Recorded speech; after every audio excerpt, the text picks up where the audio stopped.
హనుమకొండ జిల్లా భీమదేవరపల్లి మండలం ముల్కనూరులోని కాంగ్రెస్ పార్టీ సంస్థాగత నిర్మాణ సన్నాహక సమావేశంలోని పాల్గొన్న మంత్రి పొన్నం ప్రభాకర్ మాట్లాడుతూ కేటీఆర్ వ్యాఖ్యలు పిటిషన్గా తీసుకుని సిబిఐ విచారణ చేపట్టాలని అన్నారు. బీజేపీకి మీకు ఏం ఒప్పందం అని సొంత కూతురు కవితనే కేసీఆర్ను అడుగుతున్నారు. కాళేశ్వరం ప్రాజెక్టులో బాంబులు పెట్టారని కేటీఆర్ అంటున్నారు. కేటీఆర్ అడుగుతున్నట్టు కాళేశ్వరంలో బాంబులు పెట్టినట్లయితే కేటీఆర్ వ్యాఖ్యలు పిటిషన్గా తీసుకుని ముఖ్యమంత్రిని సిబిఐతో విచారణ చేయించాలని కోరుతున్నానని అన్నారు. అధికారంలో ఉన్నవారు ప్రాజెక్టులు నిర్మించడంలో విఫలమైతే ఆ చెడ్డ పేరు కాంగ్రెస్ పార్టీ మీదే నెట్టే ప్రయత్నం చేస్తున్నారని అన్నారు. కాంగ్రెస్ పార్టీ ప్రాజెక్టులు నిర్మిస్తుంది, ప్రాజెక్టులు కూలగొట్టదు. ఇది కాంగ్రెస్ పార్టీ చరిత్ర. కేటీఆర్ వ్యాఖ్యను ఉపసంహరించుకోవాలని అన్నారు. కవితని అడుగుతుంది, మనం అడిగే అవకాశం లేదు. వాళ్ళ సొంత కూతురే అడుగుతోంది. ఇలా కేటీఆర్ గారు అంటా ఉన్నారు.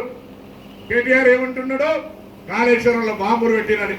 మీరు కూడా వచ్చి కొంతమంది అన్నాడు, మనం భయం కాళేశ్వరంలో బాంబులు పెట్టినట్టుండే అన్నాడు. వాళ్ళ ప్రభుత్వంలో అటువంటి పరిస్థితి ఉండేనా?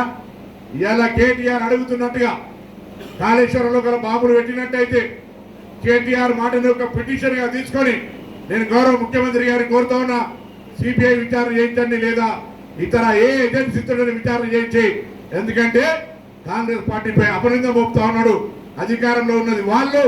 ప్రాజెక్టులు నిర్మించడం విఫలమైతే ఆ చెడ్డ పేరు కాంగ్రెస్ తెచ్చే ప్రయత్నం చేస్తున్నారు. కాంగ్రెస్ ప్రాజెక్టులు నిర్మిస్తుంది, కాంగ్రెస్ ప్రాజెక్టులను కూలగొట్టదు.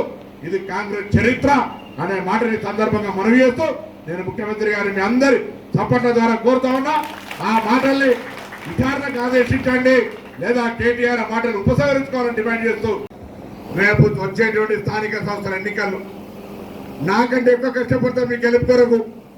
మీరు కూడా మీ ఊర్లలో మీ గెలుపు కొరకు ఇప్పటి నుంచే రాబోయే 2-3 నెలల్లో జరిగే ఎలక్షన్లలో 1-2 నెలలలోనే జరిగే ఎలక్షన్లలో మీరు సన్నద్ధం కావాల్సి ఉంది.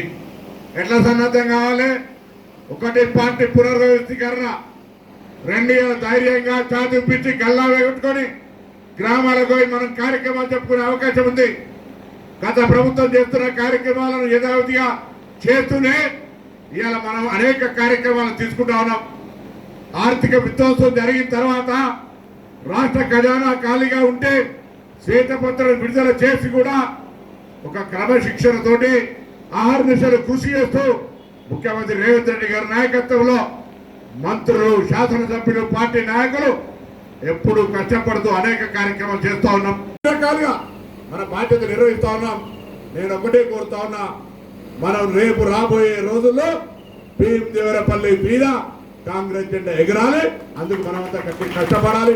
నా బాధ్యతగా నా ఎన్నికల్లో నన్ను గెలిపడానికి ఏ విధంగా అయితే కష్టపడ్డారో, పార్లమెంటు సభ్యుడు గెలిచినా గెలవకపోయినా, ఎమ్మెల్సీ గెలిచినా గెలవకపోయినా మీ శ్రమ ఎంత పడ్డారో నాకు తెలుసు.